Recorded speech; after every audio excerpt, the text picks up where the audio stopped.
I will be talking about a curriculum that I have been working on, climate education and leadership. And I would not say that this curriculum is the most polished and the most developed one, but I would be saying that it's safe to say that, I have come up with a skeleton of a curriculum that I can discuss today with all of you so that, we can further collaborate and talk more about what I have prepared. Before getting into the main conversation, because I was a teacher for the last 2 years, so I have this, setting up norms and all of these practices that I have. So I'm just going to set up some small norms for all of us in the audience to follow during my time. Number one would be, let's try to all be very curious about what we are going to experience or what we are going to know about, so that we can really comprehend what we are listening. And let's ask questions. Questions are always welcomed, and questions always actually inspire conversations. So ask as many questions as you want to.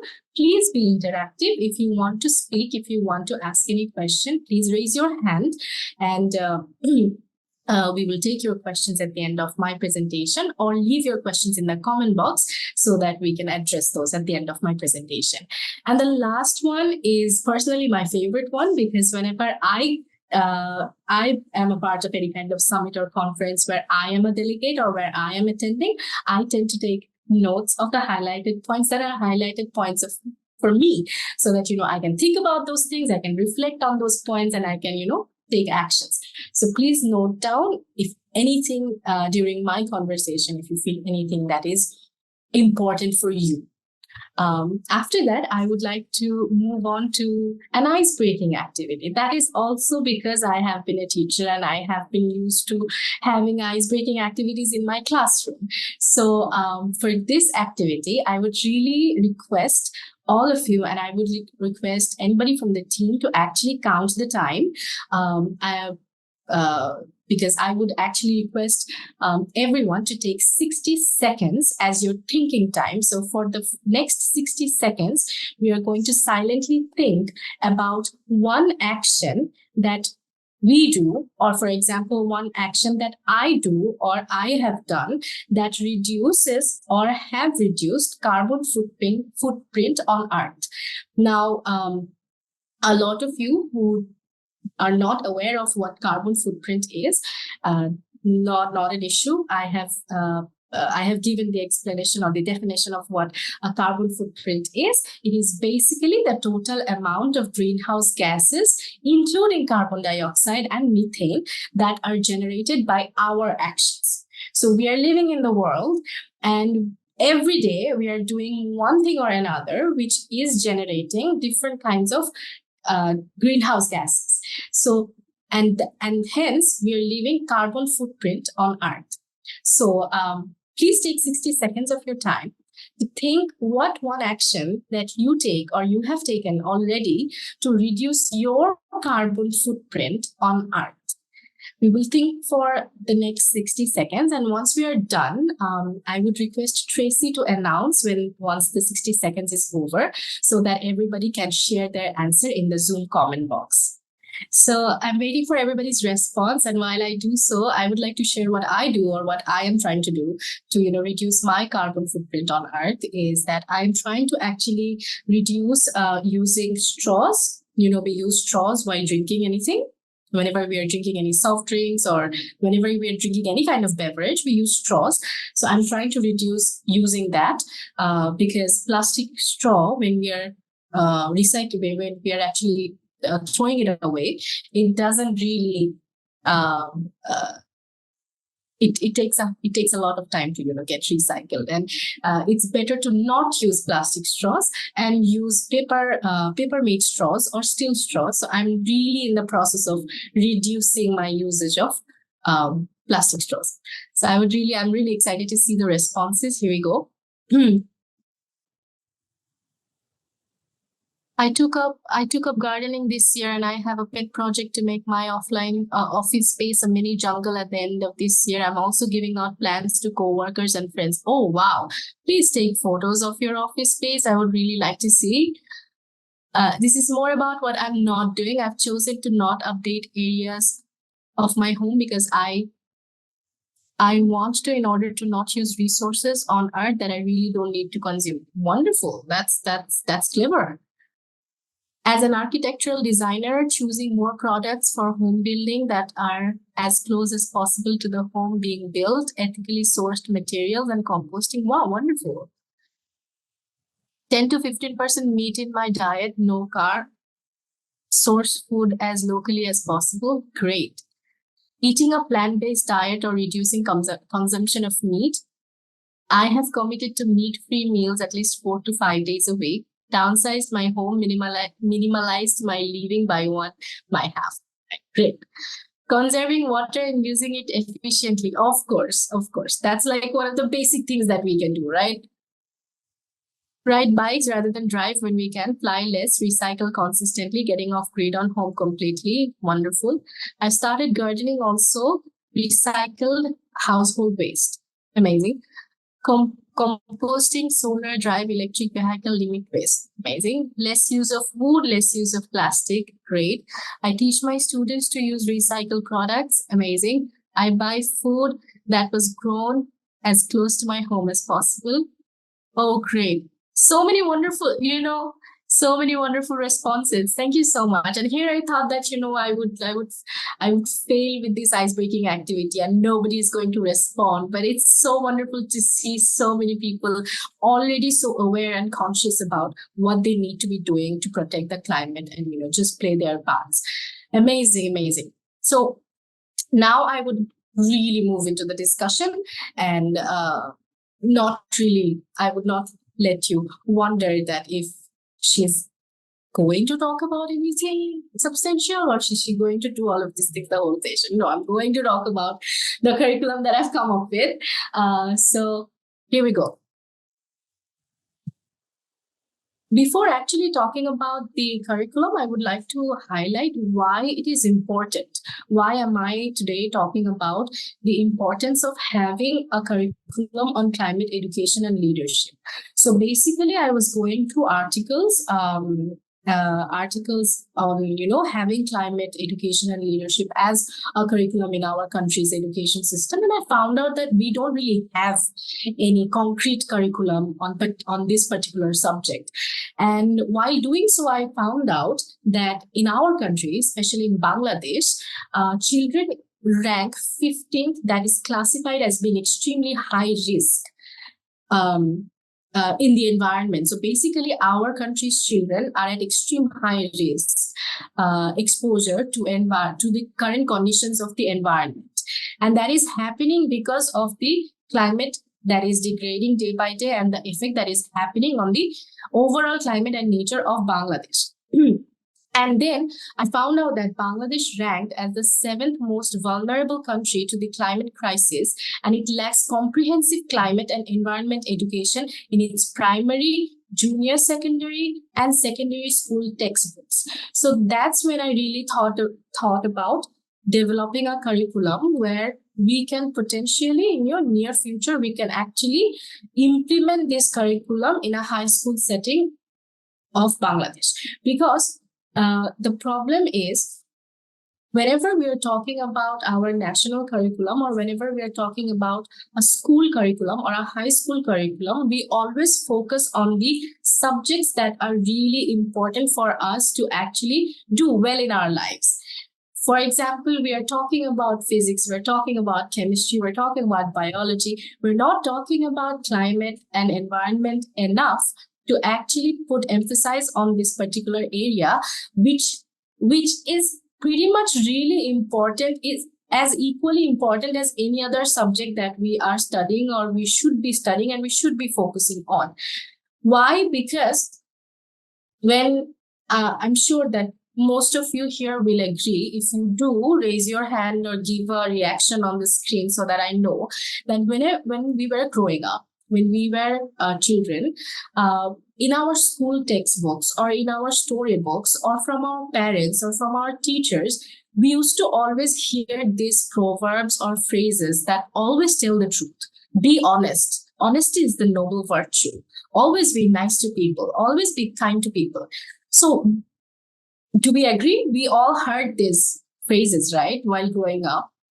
So what it did to us was when we became adults, somehow it stayed with us. It stayed in our minds. So consciously or subconsciously, whenever we talk to new people, whenever we do something, we always think of doing things in an honest way. Always think of being nice to people, being kind to people, because these are the things that have been instilled in our brain when we were very young. So climate is also an important topic. Protecting your climate, protecting your earth, and protecting the place that you live in is something that needs to be instilled in your brain from a very young age. And according to me, according to the current context of Bangladesh and South Asia, I felt that developing a curriculum on climate education and leadership is going to make this happen. It's going to make the children who go to school, we make them realize that yes, this is something that we should be taking seriously. This is something that we should be really considering to work on. It's not something that, okay, we're not really being kind to our stray animals. We're not really being kind to, or we're not really being conscious about using plastics. We're not really being conscious about how much water we are using, how much meat we are consuming, how much plant-based diet are we having, or are we not having those. We need to be very conscious about all of these things. And a curriculum, school, teachers are the main source. School is the main source through which a student or students will be able to learn all of these things, and they will be taking these all in their brains, and they will be able to implement these things in their lives. Like some of the teachers here in the comment section mentioned that they teach their students to be like this, and the students are learning from the teachers. So if we can introduce a curriculum that actually tells you to implement all these climate actions in your lives, and students get to learn from this curriculum, then it is going to bring about an impactful solution in a country like Bangladesh, and in a country that is basically in South Asia. And it will have some global impact as well. So that is basically what my project idea is: introduction of climate education and leadership in the high school curriculum of South Asia. And the potential impact would be increase awareness related to the climate crisis and eventually tackle the climate crisis. And then we will be able to create climate activists and leaders of tomorrow. So when we are investing in students, when we are investing in young minds who are aged from 13 years old to 19 years old, then we will be creating climate activists and leaders of tomorrow who will be able to take conscious decisions when they're in a position of making decisions, and they will be able to protect the earth. Having said that, this is what my suggested curriculum content is: that this curriculum must have an introduction to climate change, and then it must have basics of climate science. Like anybody and everybody should know what greenhouse gas is. How many of us know what greenhouse gas is? I want to see a raise of hands, or maybe a comment in the comment box so that I know that. I have, okay, this is good. Great. I have 2 people raise their hand that they know what greenhouse gas is. What are the impacts of greenhouse gas effect? What are the greenhouse gas are made of? What does it do? What is the ozone layer? How many of us know that? I believe that all children must know about it. It shouldn't be only confined within the students who are studying science, or who are studying biology, or who are studying subjects that have this kind of subject or chapters in the textbooks. I feel like all the students need to know all about this topic. And then we need to have what is the impact that climate change is creating all over the world. We have to have a chapter, or we have to have content on the impact assessment as well. We also need to have adaptation strategies for climate crisis, how the world is coping up with the climate change that is happening. What are the mitigation strategies for climate crisis? How many mitigation strategies are there? What is climate advocacy and leadership, and what can be some of the potential climate action projects? So these are basically the suggested curriculum content that will be in a high school textbook of Bangladesh or South Asia, where students will be able to learn different kinds of topics under this content. And they will be able to make themselves aware about what climate change is, what climate crisis is, and what climate education and leadership is. Now, once we have introduced this idea, once we have introduced this curriculum, there needs to be some assessment ideas through which teachers or educators will be able to assess the students' understanding of the topic that they're studying. So instead of having the boring same old tests and exams and quizzes, we can have debates, we can have panel discussions, we can have group discussions on different issues on environment, climate, renewable energy, waste management, recycled products, etc., carbon footprint.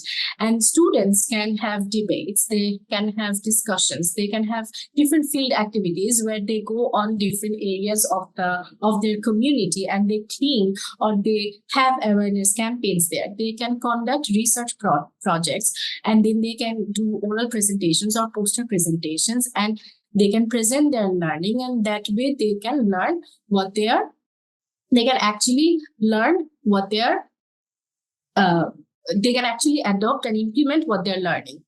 We can also show them different kinds of cinemas related to environment and climate. We can show them documentaries. I know documentaries get really boring. We also sometimes get really bored seeing the documentaries, but there are lots of cinemas which can be shown to students and make them relatable so that, they can not only enjoy the cinema, but they can also reflect on what they have seen and what they have learned. They can also be a part of a lot of community projects. They can also arrange and execute a lot of creative activities through which they can actually express what they feel about the environment and climate. They can have poetry recitations, they can have singing competitions, they can have drawing competitions, and etc., to actually express what they feel and what they want to do regarding climate education and climate change. And they can organize and they can be parts of different campaigns on climate action as well. Now, let's say we have introduced this curriculum, we have done the assessment as well. Then what will be the impact of this suggested curriculum? It will increase awareness among students about climate crisis and climate change. It will empower the youth of the country. It will increase community engagement. It will have a massive behavioral change among students. It will enhance the critical thinking skills of students. It will enhance the leadership development of students, and it will create networking and collaboration opportunities. For example, the fact that I am doing a presentation today in a wonderful EmpowerED Summit, I will be collaborating, I will be networking with a lot of like-minded individuals and organizations, and I will be taking this project idea, this project further. That way, the students will also be able to avail these kind of opportunities like I am availing this kind of opportunities. Now, all of these are theories that, okay, if I introduce this curriculum, this will happen, that will happen, the students will be benefited, the students will learn. We are investing on tomorrow's generation so that they can be more aware and they can build leadership skills and they can take charge of their own responsibilities and they can become climate activists and they can actually do tangible things and sustainable things to protect the world. These are all theoretical things that I have just talked about. But if I can draw an example from my life as a teacher, I would say that I've run a pilot project on climate education and leadership where I have provided learning sessions to my students. 60 of my students have been provided with learning sessions on plastic recycle, how to recycle plastic waste, how to make new products from plastic recycle, how to plant trees, how to take care of a plant, and how to take care of a plant in such a way so that it grows naturally and it grows wonderfully, and how to not use products that actually harm the environment and the climate. I have done all of these learning sessions with my students, and they have undertaken a project under this learning. Is they have gotten, you can see in the photos that they have got, all these students have gotten small plants, and they have taken care of these plants for 1 month, and their responsibility was to make these plants grow so that they can make a presentation out of it, and they can talk about their experience, that what did they do to take care of the plants, what did they do to actually note down what needs to be done while taking care of a plant, and what one needs to do when they want to plant trees. They did all of this study all by themselves in group works, in individual work, and then they came up with presentations and they presented in front of me. So they not only learned about climate change and climate crisis and environmental issues, they also presented and they also implemented these learnings in their lives. And we also did a cleanup drive where we actually cleaned the whole community area. The school is in Dhaka, so the area surrounding the school, we cleaned that area and we collected all the plastic waste, and we gave it to another organization so that they can recycle this plastic and make new products out of it. So these were the activities that were done by students, and they not only did these activities just to get marks in their exams or assessments. They did these activities so that they could learn something and they could implement those learnings, and they could carry these learnings in their lives and become climate activists. This pilot project had an immense impact on my students. The awareness increased exponentially. Their critical thinking skills also increased. I have seen amazing behavioral change among my students. I have seen massive leadership development among my students. Their presentation skills, their public speaking skills, their leadership skills, their ability to stand in front of people and taking a stand against any kind of environmental nonsense that's been happening in front of them has been observed by myself after this pilot project. So all I'm trying to say is that whatever I have discussed up until now, all of this can be done, and all of these are going to be extremely beneficial for the students of Bangladesh or of all over the world. But we need collaborative effort. We cannot do it all by ourselves. I cannot do it all by myself.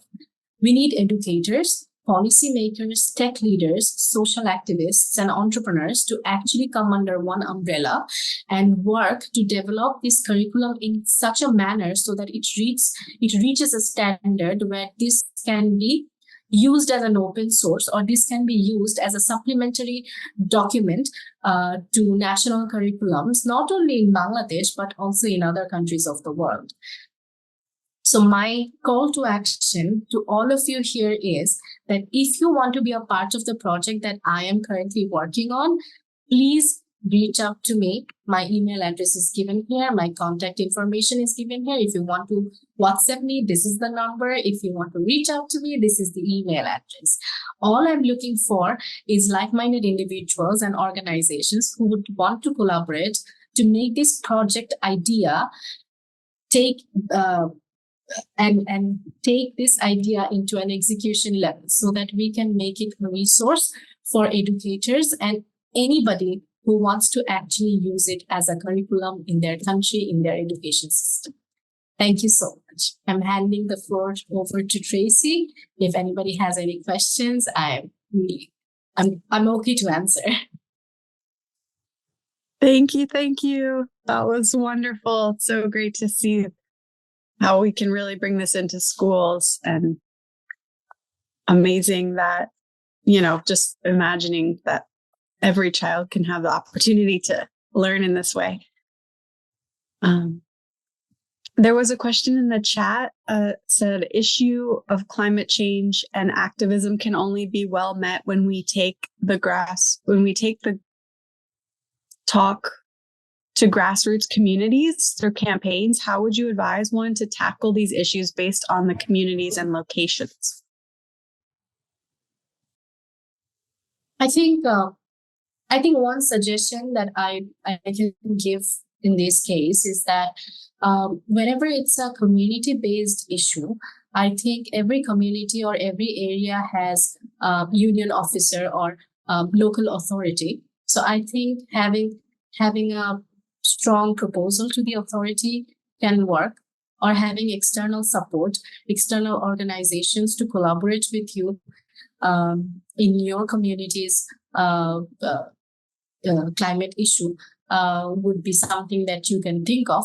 I think these are the two ways that can be helpful for one to actually take actions based on communities and locations.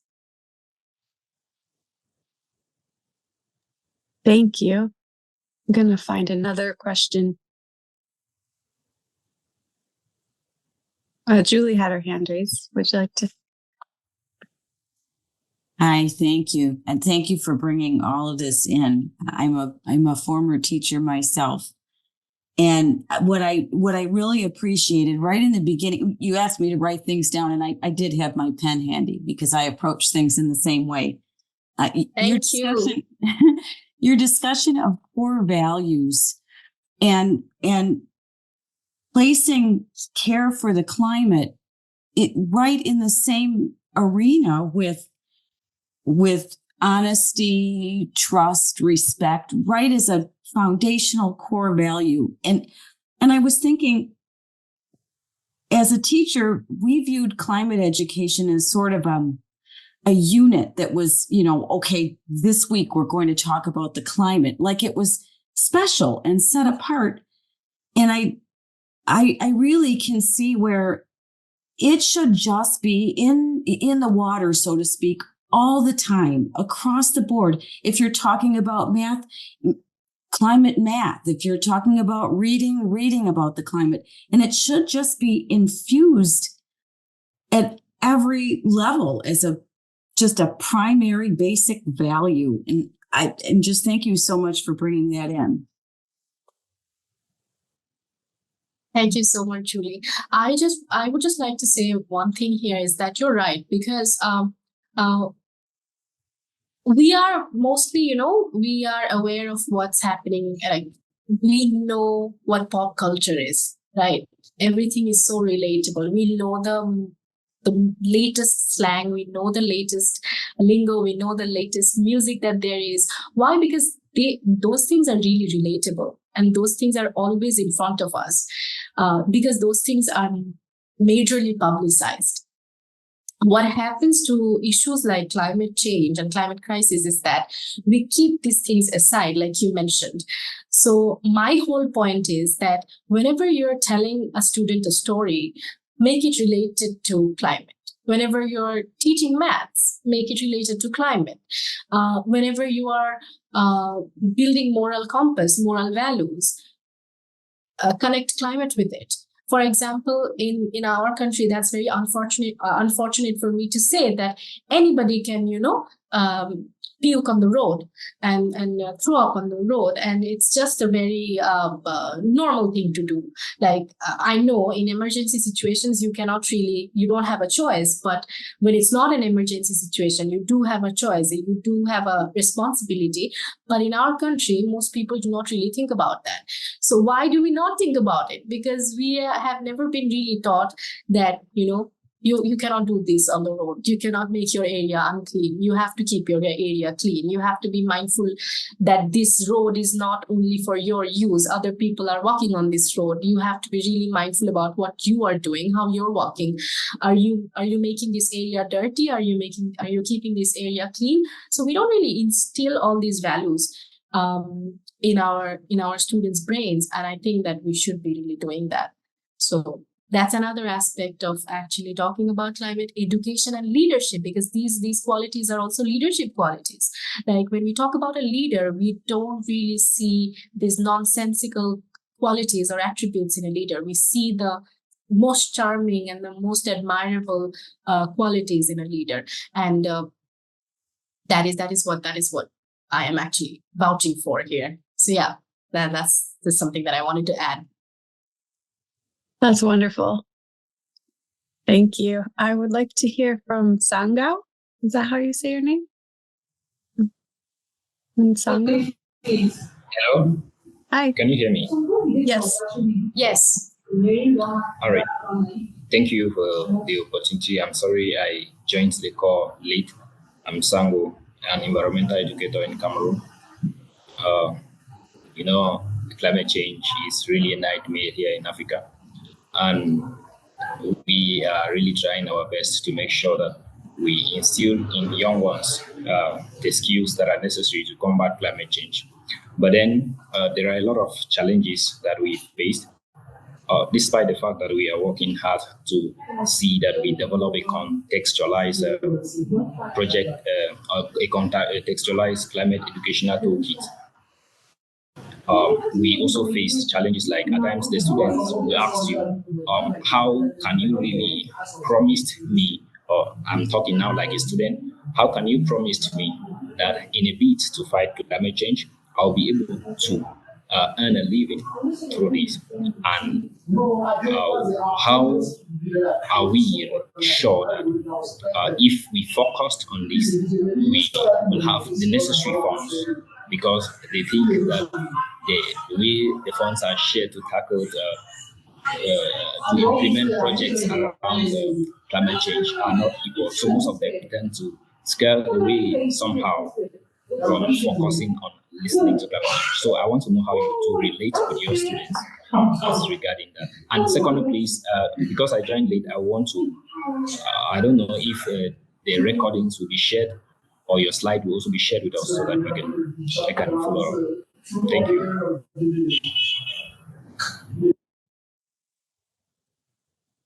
You're welcome. As far as I know that the recording will be shared, and yes, my slides are already shared with the team, so you will get a hold of it. But I'm really sorry, Daniel, I didn't really get your question. If any of the team members did get the question, please help me out. Otherwise, I would suggest you to put the question in the comment box so that we can read that out, and I can give you a really I think helpful answer. Okay, I will do that. I will include it in the chat. Sorry, that was Sangao, not Daniel. I'm so sorry. That was Sangao. Sorry. Thank you. Yeah. I think it would be great if you wrote it in the chat. Thank you. And Daniel, would you like to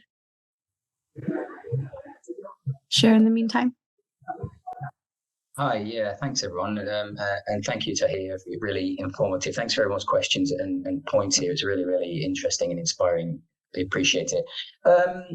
Yeah, I just want to build a little bit on my video on also. I just want to build a little bit on what Julie mentioned. And also I think Rebecca mentioned something in the chat, really about it being, this sort of climate education being embedded in curriculums, global curriculums around the world in various different forms and ways.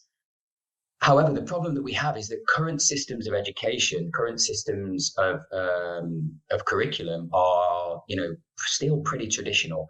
And in order for young people to be educated in this way, in a climate way or an environmental way, it may take something like retraining of teachers in order so they can kind of deliver the curriculum, right? So how do we go about making that shift to more climate focused understanding, and particularly, I guess, in the global north, because people are, a little bit probably less aware of the issues within the global north because it's not hitting us in the face as much as it does certainly in other regions of the world. So how do we go around kind of educating the teachers so that they can educate? That makes sense. Yes, that makes complete sense. So I have all kinds of answers to this question. I don't know if those will be helpful for you or not.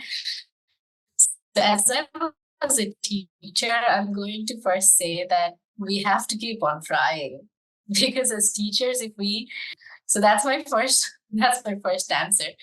The second would be that take today's summit for an example. Like, I'm the one speaking here today, but all of you are contributing in the conversation. And we are not making a noise. We are making a statement. And the more this statement will get louder, the more it will reach the people that it needs to reach, right?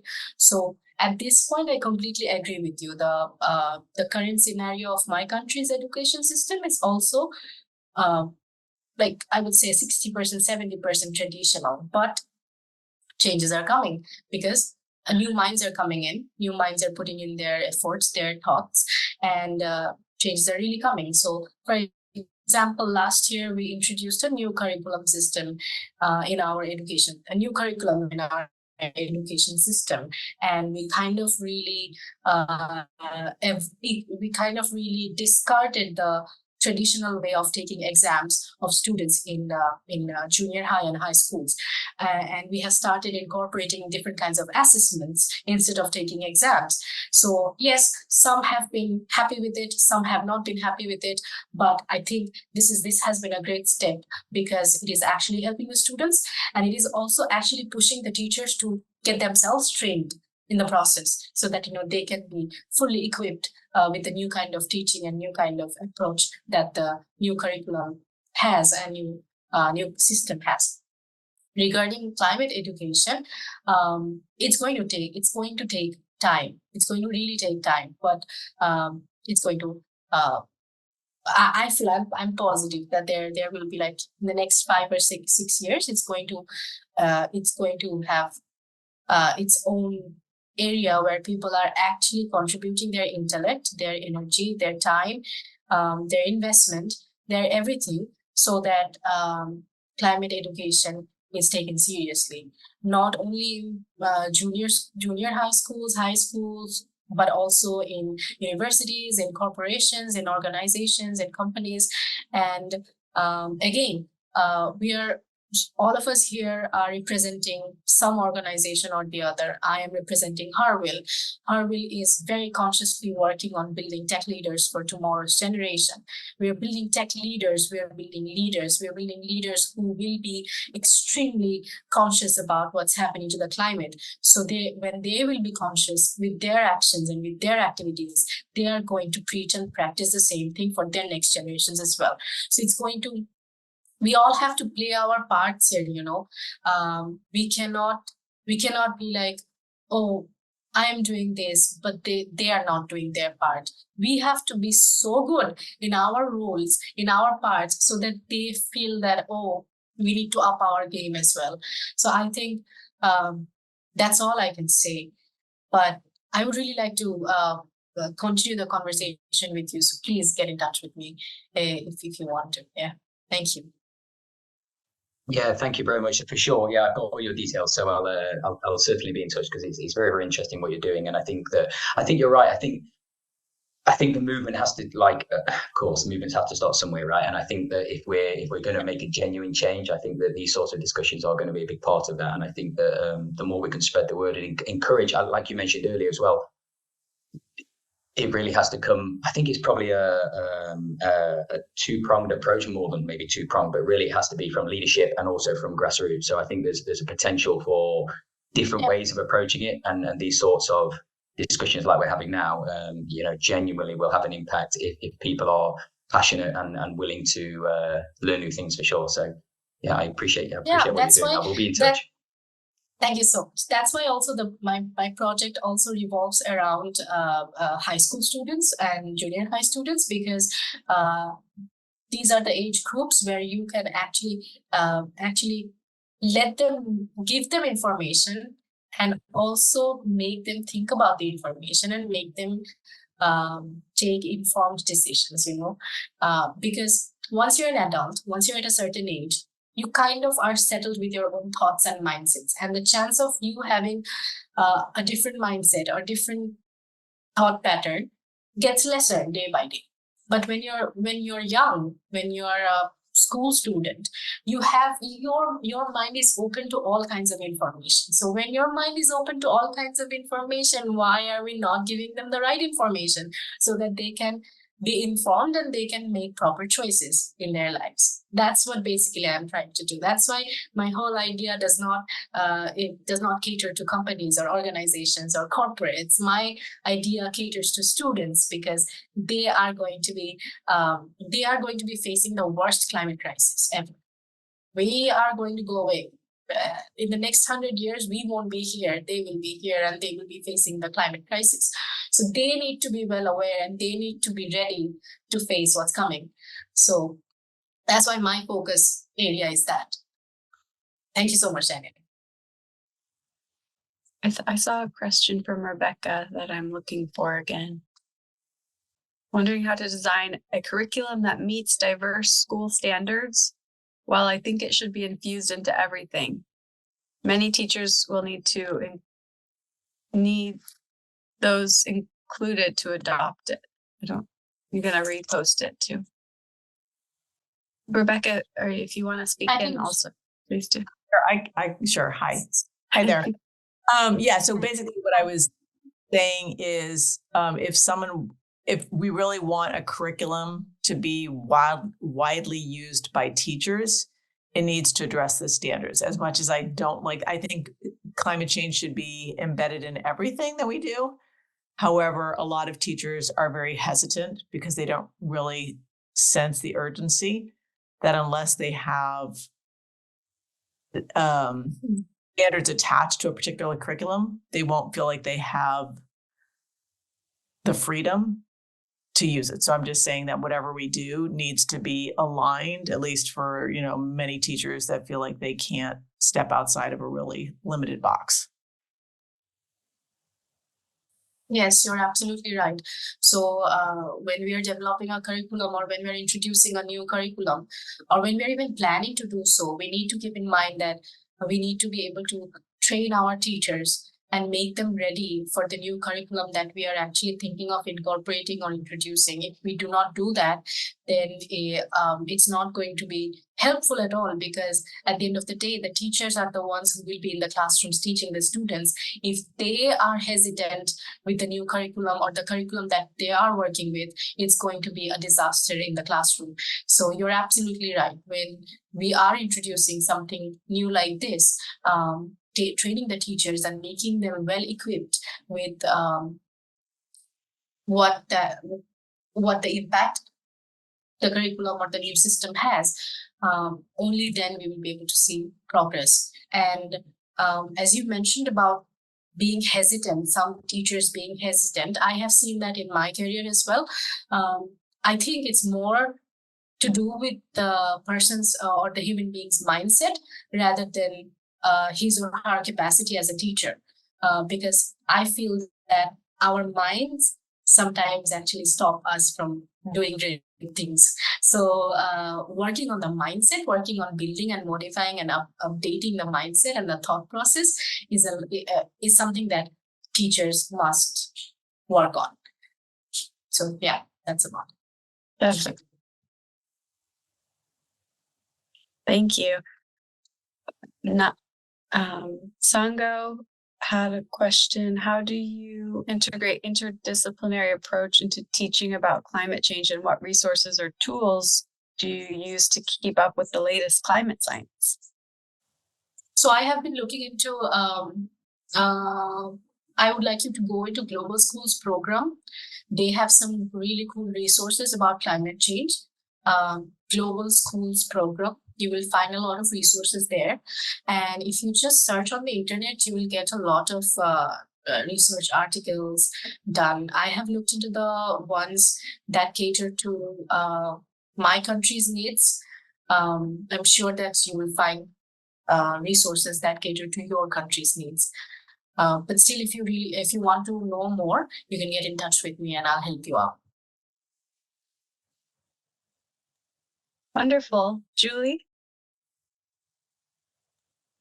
Thanks.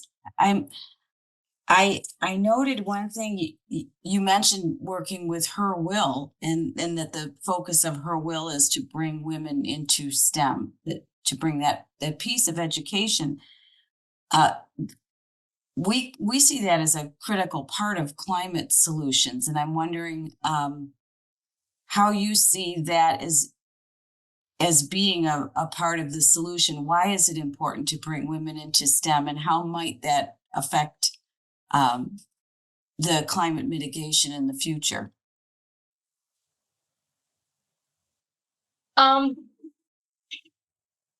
So imagine this, that uh, you want, we want a balanced world, right? And that's quite utopian for us. Like if we think about it, it's really a utopian thought. But if you really want gender equality to be achieved, women need to be in STEM fields, and women's participation need to be in STEM fields for us to actually achieve the gender gap that we have. Why women in tech and why female tech leaders? Because I'm not really belittling any gender, or I'm really not saying that women are better and men are not nice. I'm not going into that debate. I'm not saying that even. But when women take leadership positions, they actually manage really well. They actually lead really well. They actually take care of their surroundings. They not only take care of the work that they're doing, they take care of their team, they take care of their surroundings, they take care of everything that is involved in a project. That's a teaching project that the leader is in, be it in a corporate setup leader is in, wherever a female leader is, she makes sure that she's taking care of the full team. She's taking care of everything that is involved in the project.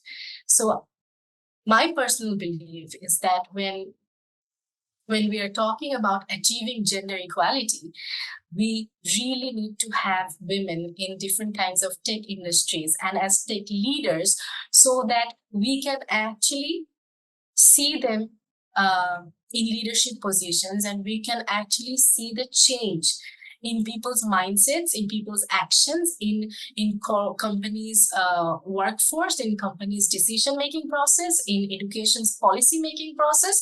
And that is only possible when we are taking half of the population's opinion and half of the population's decision into account. If we are not doing that, then it's not possible. Then the whole point of achieving gender equality doesn't make any sense. And I had a number 2 point, but I think I pretty much covered it in number 1, so I'm not going to go into number 2. Did you have any other follow-up question? Thank you. I appreciate how clearly you stated that, and helping people to understand that simple fact that if we're not representing women in government, we're not representing half of the population. And it's important to have a blend. Thank you. I think we have about a little under 5 minutes left. Unfortunately, this is a great conversation, and we would love to talk about it all day. It's so important. So I'm going to look to Isaac's question. In the talk of including women in STEM fields, surveys show that there are many open opportunities for women to take up STEM classes in all U.S. universities. The STEM programs have even lowered requirements for women to join, but the women are not choosing to enter arts instead of STEM. So is the narrative really correct, or should the new narrative be we should find ways of making STEM more attractive to women? So this is a wonderful question. Yeah, this is a wonderful question. Actually, the main question is is the narrative really correct, or should the new narrative be we should find ways of making STEM more attractive to women? No, I think we need to empower women to think that they are powerful to do anything, because I can speak for my country's social stigma, and I can speak for my country's perspective. Whenever a girl even plans to go out of the house, the parents, out of safety or security, they tell their daughters that, where are you going? When are you coming back? What are you wearing? Should you be going there? Is anybody else going with you? Call your friends at home. You don't need to go. We will be thinking of you. So all these things a girl needs to go through on a daily basis in my country. And when a girl goes through these conversations from her own house, every day, her confidence is broken. And when a girl's confidence is broken on a daily basis, even if she wants to study, even if she wants to become a pilot, even if she wants to become a tech leader, even if she wants to be amazing at the subject that she's amazing in, she's really good at physics. She wants to be an astrophysicist, but she doesn't have the confidence. She feels like, oh, if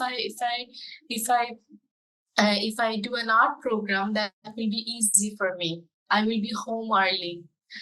I will be able to take care of my family. I will be able to make food and provide for my family. I will be available for my family and friends, and I will be able to do the household chores that I'm supposed to do. But if I go into a STEM field that I really love, I want to be an astrophysicist, but I cannot because it's a very demanding job.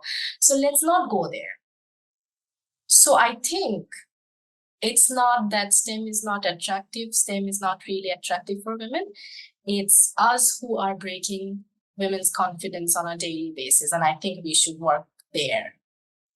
I think we should set a new narrative there. So that's my answer. Thank you so much, Tracy, and thank you so much, everyone, for being such an engaging audience, and all the best to everyone.